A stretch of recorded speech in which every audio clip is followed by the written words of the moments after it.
स्वागत है आपका प्योर पॉलिटिक्स में। आखिर दिल्ली में बीजेपी ने नए मुख्यमंत्री का चुनाव कर लिया, यानी कि रेखा गुप्ता एक महिला मुख्यमंत्री जो वैश्य समुदाय से आती हैं और वुमेन कंस्टिट्यूएंसी को एड्रेस करने के लिए बीजेपी ने, चूंकि बीजेपी के ज़्यादातर राज्यों में कोई भी महिला मुख्यमंत्री नहीं है, तो इसलिए महिला कंस्टिट्यूएंसी को एड्रेस करने के लिए रेखा गुप्ता का चुनाव हुआ और इसके साथ में 6 मंत्री भी चुने गए हैं जो कि दिल्ली सरकार में काम करेंगे। लेकिन बीजेपी में दिल्ली का जो जिस तरह का मंत्रिमंडल का गठन हुआ है, वो वाजपेयी आडवाणी के मंत्रिमंडल गठन या उनके नेतृत्व चुनने की जो प्रक्रिया थी, उससे कैसे अलग है। प्रधानमंत्री नरेंद्र मोदी और अमित शाह ने जिस व्यक्ति को मुख्यमंत्री पद के लिए चुना, जिन मंत्रियों को चुना, वो वाजपेयी आडवाणी की लीडरशिप को चुनने की प्रक्रिया से क्यों अलग है, कैसे डिफरेंट है। तो प्योर पॉलिटिक्स में हम बात करेंगे दिल्ली की, और खास करके आप देखें कि जब मदन लाल खुराना, यानी कि जब 1993 में मदन लाल खुराना की जो पहली मिनिस्ट्री थी, वो क्या आज की दिल्ली की मिनिस्ट्री के जैसे ही है या उससे अलग है। तो प्योर पॉलिटिक्स में बात दिल्ली की। 1993 के मदन लाल खुराना की मिनिस्ट्री में देखिए कौन कौन से ऐसे मंत्री थे। मदन लाल खुराना जो पंजाबी समुदाय के बड़े दिग्गज नेता थे, वो मुख्यमंत्री बने, लेकिन उनके साथ जो कैबिनेट में लोग थे वो तकरीबन एक तरह से पूरी कॉपी है जो इस समय दिल्ली में प्रधानमंत्री नरेंद्र मोदी ने जिस कैबिनेट को, या अमित शाह ने जिस कैबिनेट को चुना है, उसमें जो कास्ट कोलिशन है, जो सामाजिक समीकरण है, वो मदन लाल खुराना की सोशल कोलिशन से पूरी तरह से मेल खाती है। यानी कि उस कैबिनेट में हर्षवर्धन, इसके अलावा लाल बिहारी तिवारी जो कि पूर्वांचल का जो वोटर सेगमेंट है उसको रिप्रेजेंट करते थे। उसी तरह से मदन लाल खुराना खुद पंजाबी थे। इसके अलावा रातोपाल जो कि दलित नेता थे। तो इसी तरह से इस कैबिनेट में जो रेखा गुप्ता की कैबिनेट है, उसमें जो नाम चुने गए हैं, उसमें अगर कास्ट प्रोफाइल को, पहले हम एक एक करके नाम की शुरुआत करते हैं। खुराना के बाद हर्षवर्धन दूसरे नंबर के मंत्री थे। साहिब सिंह वर्मा यानी कि प्रवेश वर्मा के पिता, जो कि जाटों के बड़े नेता थे। लाल बिहारी तिवारी जो कि पूर्वांचल कम्युनिटी को एड्रेस करते थे। बल्ली जो कि सिख कम्युनिटी को एड्रेस करते थे, क्योंकि दिल्ली में सिखों की अच्छी खासी आबादी है, और जब डिवीज़न पाकिस्तान के बंटवारे के बाद सिख समुदाय जो दिल्ली में जिस तरह से उनका जमावड़ा था, तो एक तरह से बल्ली उस कंस्टिट्यूएंसी को एड्रेस करते थे। इसके अलावा रातोपाल जो कि सुरेंद्र रातोपाल जो कि दलित समुदाय के नेता थे। अब आज की कैबिनेट है, जिस कैबिनेट में रेखा गुप्ता हैं, उस कैबिनेट की अगर रिप्रेजेंटेशन को देखें तो प्रवेश वर्मा जो कि साहिब सिंह के बेटे हैं, जो जाट कंस्टिट्यूएंसी को एड्रेस करते हैं। इसके अलावा आप देखें कि आशीष सूद जो कि पंजाबी कम्युनिटी को एड्रेस करते हैं उस कैबिनेट में, यानी कि खुराना की कैबिनेट में खुद खुराना पंजाबी थे। यहाँ पे आशीष सूद उसकी जगह रिप्लेस हो गए हैं, जो पंजाबी कम्युनिटी को एड्रेस करते हैं। इसके अलावा आप देखें कि इस कैबिनेट में मनिंदर सिंह सिरसा जो कि अकाली दल के पहले नेता थे, अब बीजेपी में शामिल हो गए हैं, सिख कम्युनिटी को एड्रेस करते हैं। उसमें बल्ली एड्रेस करते थे सिख कम्युनिटी को।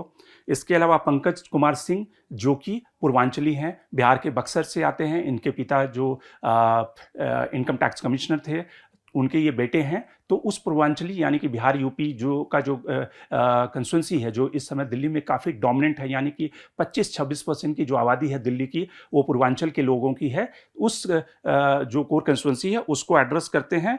और इंदिराज सिंह जो कि दलित हैं, उस कैबिनेट में भी दलित थे, इस कैबिनेट में भी दलित हैं। और कपिल मिश्रा हिंदुत्व की कंस्टिट्यूंसी को एड्रेस करते हैं, ब्राह्मण समुदाय के नेता हैं।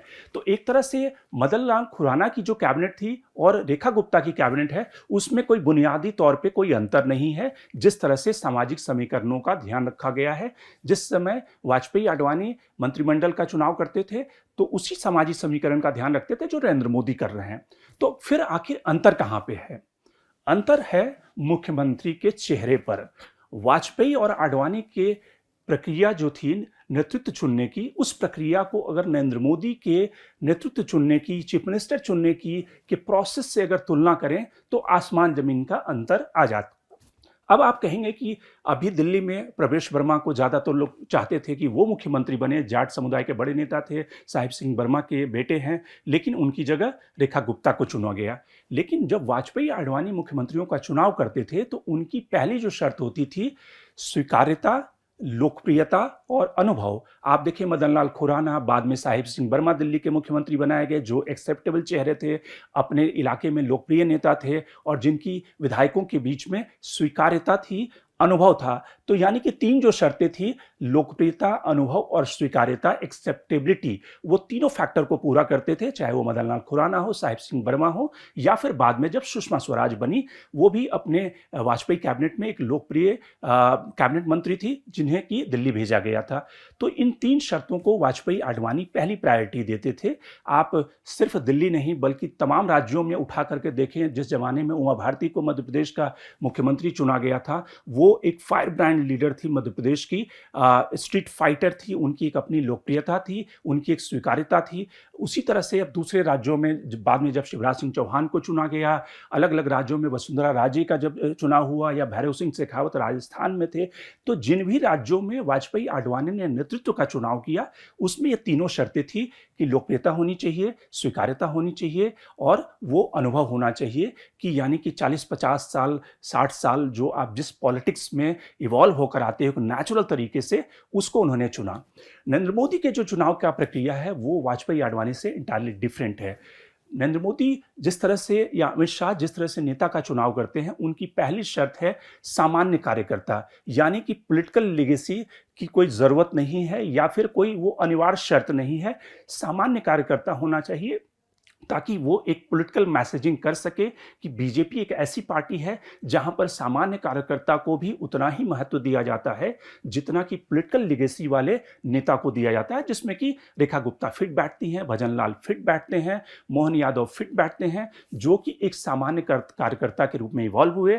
फर्स्ट टाइम एमएलए को भी मुख्यमंत्री बना दिया जाता है, जैसे कि भूपेंद्र पटेल गुजरात में बने, पहले बार के एमएलए थे, भजन लाल पहले बार के एमएलए थे, और इसी तरह से रेखा गुप्ता पहली बार की एमएलए हैं जिनको मुख्यमंत्री का ताज मिल गया।